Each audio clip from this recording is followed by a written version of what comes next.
Blood pressure का बढ़ना एक बहुत कॉमन मसला है जो पूरी दुनिया के अंदर फैला हुआ है। आपको हर घर में कोई ना कोई ऐसा बंदा जरूर मिल जाता है जिसको ब्लड प्रेशर का मसला होता है। आज मैं आप लोगों को बताऊंगा कि ब्लड प्रेशर ज्यादा क्यों होता है और हम इसको ठीक कैसे कर सकते हैं।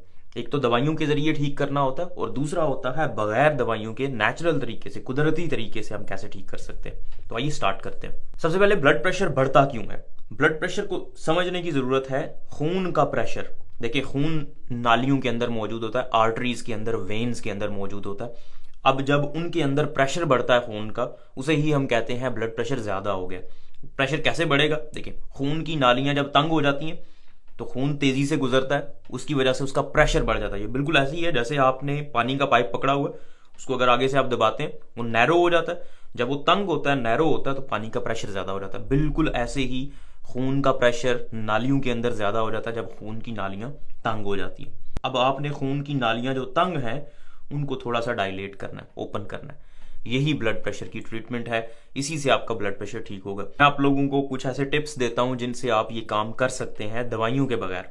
जो लोग दवाइयां इस्तेमाल कर रहे हैं वो डेफिनेटली दवाइयां इस्तेमाल करते रहें, लेकिन ये जो तरीके मैं आपको बता रहा हूं इनसे आपका हो सकता है कि दवाइयां आपकी कम हो जाएं या फिर आपको दवाइयों की जरूरत ही ना पड़े। सबसे पहले नंबर पे जो हर एक को पता है वो है एक्सरसाइज, वर्जिश, फिजिकली एक्टिव रहें। इंटरनेशनल रिकमेंडेशंस ये हैं कि अगर आप एक हफ्ते में 150 मिनट की वर्जिश कर लेते हैं तो आपका ब्लड प्रेशर डेफिनेटली कम होगा। एक हफ्ते के अंदर 2.5 घंटे मिनिमम रिक्वायरमेंट है, मतलब कम से कम आपको ये इतनी वर्जिश करनी चाहिए।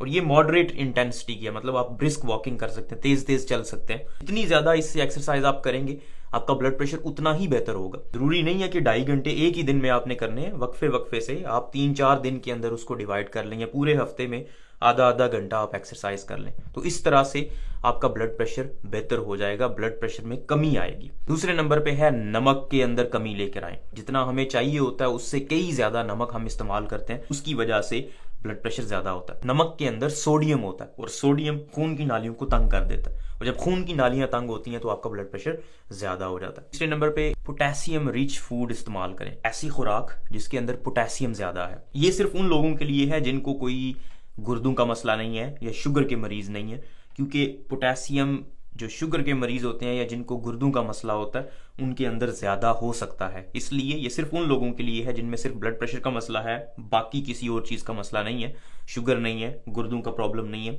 वो लोग पोटेशियम के सप्लीमेंट्स भी इस्तेमाल कर सकते हैं, ऐसी खुराक इस्तेमाल कर सकते हैं जिसके अंदर पोटेशियम ज्यादा होता है। मैं आप लोगों को ऐसी गजाएं बता देता हूँ जिनके अंदर पोटेशियम ज्यादा होता है। बनाना नंबर 1, केले, इनके अंदर पोटेशियम बहुत ज्यादा होता है। एवोकाडोज के अंदर पोटेशियम बहुत ज्यादा होता है। इसके अलावा जितने भी नट्स होते हैं, ड्राई फ्रूट्स, खुश्क मेवाजात, इनके अंदर अच्छी क्वांटिटी में पोटेशियम मौजूद होता है। कुछ वेजिटेबल्स भी हैं जिनके अंदर पोटेशियम मौजूद होता है। तो ये चीज़ें आप इस्तेमाल करेंगे, पोटेशियम ज़्यादा होगा। पोटेशियम सोडियम के अपोजिट होता है। सोडियम ब्लड वेसल्स को कॉन्स्ट्रिक्ट करवाता है, तो पोटेशियम उसके अपोजिट इफेक्ट रखता है। तो इसलिए पोटेशियम को अपनी खुराक के अंदर ज़्यादा इस्तेमाल करें। आप पोटेशियम के सप्लीमेंट्स भी ले सकते हैं, लेकिन डॉक्टर से मशवरे के बाद, क्योंकि पोटेशियम कुछ लोगों में नुकसान भी पहुंचा सकता है। चौथे नंबर पे है कैफीन को कम से कम इस्तेमाल करें। जिन लोगों में ब्लड प्रेशर का मसला है उनमें कॉफी ब्लड प्रेशर को ज्यादा कर सकती है। कुछ रिसर्च में कहा गया है कि कॉफी से ब्लड प्रेशर ज्यादा हो जाता है, टेम्पोरेरीली ज्यादा होता है, मतलब परमानेंट ये ब्लड प्रेशर को ज्यादा नहीं करती, लेकिन जो ही आप पीते हैं तो कैफीन की वजह से एक तो आपके दिल की धड़कन तेज हो जाती है और दूसरा आपका ब्लड प्रेशर टेम्पोरेरी आर्जी तौर पे थोड़ा सा बढ़ जाता है। इसलिए अगर आपको ब्लड प्रेशर का मसला है तो कॉफी कम से कम इस्तेमाल करें। 5वें नंबर पे है स्ट्रेस। स्ट्रेस की वजह से आपके जिस्म के अंदर कुछ चेंजेस आते हैं। जब भी आप स्ट्रेस में होते हैं तो आपकी बॉडी में एक सिस्टम एक्टिवेट हो जाता है जिसको सिंपैथेटिक सिस्टम कहते हैं। अब सिंपैथेटिक सिस्टम जो है वो लड़ने या भागने वाला सिस्टम होता है। मतलब जब भी आप लड़ाई के लिए तैयार होते हैं तो आपकी ब्लड वेसल्स नैरो हो जाती हैं ताकि खून का प्रेशर बढ़े और जो वाइटल ऑर्गन्स हैं, जो जरूरी ऑर्गन्स हैं, जैसे दिमाग हो गया, गुर्दे हो गए, इनके अंदर खून ज्यादा से ज्यादा पहुंचे। तो वो जब खून की नालियां कॉन्स्ट्रिक्ट करती हैं तो आपका ब्लड प्रेशर ज्यादा हो जाता है। स्ट्रेस की मैनेजमेंट के लिए मैंने एक प्रॉपर वीडियो बनाई हुई है, वो आप देख सकते हैं। ये लिंक शायद आपको ऊपर नजर आ रहा हो। इस वीडियो को देखें जिससे आपको स्ट्रेस को मैनेज करने में, स्ट्रेस को कम करने में हेल्प मिलेगी। 6 नंबर पे है आप अपना वजन कम करें। एक रिसर्च के मुताबिक अगर आप अपना वजन 5% कम कर लेते हैं तो आपका ब्लड प्रेशर हाथरखा कम हो जाता है। अगर आपको ब्लड प्रेशर का मसला है तो आपका ब्लड प्रेशर कम हो जाएगा सिर्फ 5% वजन कम करने से। अगर आपका 100 किलोग्राम वजन है, आप सिर्फ 95 किलोग्राम पे अपना वजन ले आए, 5 किलोग्राम कम कर लें, आपका ब्लड प्रेशर, आप एक वाजे फ़र्क देखेंगे ब्लड प्रेशर में। जितना ज़्यादा वजन कम करेंगे उतना ही ब्लड प्रेशर आपका बेहतर होगा। 7वें नंबर पे स्मोकिंग है। अगर आप सिगरेट स्मोकिंग करते हैं तो काइंडली अवॉइड करें, क्योंकि स्मोकिंग भी एक कॉज है ब्लड वेसल्स को कंस्ट्रिक्ट करने की, और ये एथेरोस्क्लेरोसिस भी करवा सकती है। खून की नालियों में कुछ प्लैक्स जमा हो जाते हैं, जम जाते हैं, जिसकी वजह से खून की नालियां सख्त हो जाती हैं और वो फिर एक्सपैंड नहीं होती। तो इसलिए स्मोकिंग को क्विट करें और अपने खाने के अंदर फैट्स का इस्तेमाल कम करें। जितनी ज़्यादा तली हुई चीज़ें, ऑयली चीज़ें इस्तेमाल करेंगे उसकी वजह से एथेरोस्क्लेरोसिस ज़्यादा होगी। एथेरोस्क्लेरोसिस क्या होती है? आपकी खून की नालियों के अंदर प्लैक्स जमा हो जाते हैं, मतलब कुछ ऐसी चीज़ें जमा हो जाती हैं, उसके साथ लग जाती हैं अंदर वाली सतह पे, वो खून की नालियों को एक्सपैंड नहीं होने देती। जब वो एक्सपैंड नहीं होंगी, डायलेट नहीं होंगी, फूलेंगी नहीं, तो उनके अंदर जब खून गुजरेगा तो उसका प्रेशर ज़्यादा होगा, क्योंकि वह सख्त हो गई हुई हैं और वो नैरो हो गई हुई हैं। तो ऑयली फूड का कम से कम इस्तेमाल करें। स्मोकिंग अगर आप करते हैं तो स्मोकिंग को छोड़ दें। आखिर पे मैग्नीशियम है। मैग्नीशियम का आप इस्तेमाल कर सकते हैं। ऐसी खुराक खाएं जिसके अंदर मैग्नीशियम ज़्यादा है, या आप मैग्नीशियम के सप्लीमेंट्स भी ले सकते हैं।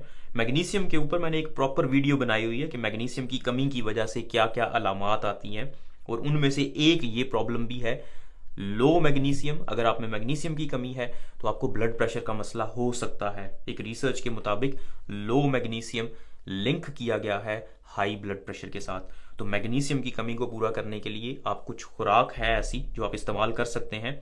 उनमें नट्स, फिर से जितने भी ड्राई फ्रूट्स हैं उनके अंदर मैग्नीशियम ज़्यादा मिकदार में मौजूद होता है। एवोकाडो के अंदर मैग्नीशियम ज़्यादा मिकदार में मौजूद होता है, और भी कुछ फ्रूट्स हैं जिनमें मैग्नीशियम होता है। अगर आप वो नहीं अफोर्ड कर सकते तो आप मैग्नीशियम के सप्लीमेंट्स ले सकते हैं। मैग्नीशियम के सप्लीमेंट्स अगर आप लेते हैं तो आपके मैग्नीशियम बेहतर होगा, जिससे आपके ब्लड प्रेशर को तो हेल्प मिलेगी ही, ब्लड प्रेशर कम होगा। उसके अलावा भी आपकी बॉडी में बेहतरीन फंक्शंस आपके इम्प्रूव होंगे। बहुत सारे लोगों को हाथों में, पाँव में सुइयाँ चुभती हैं, नमनेस फील होती है, बाज़ औक़ात ये मैग्नीशियम की निशानी होती है, मैग्नीशियम की कमी की। तो अगर आप मैग्नीशियम लेते हैं तो ये अलामत भी आपकी ठीक हो सकती है। उम्मीद है आपको ये वीडियो पसंद आई होगी। इस वीडियो को लाइक करें, इस चैनल को सब्सक्राइब करें, ताकि इस तरह की मज़ीद इन्फॉर्मेटिव वीडियोस हम आप तक पहुँचाते रहें। शुक्रिया।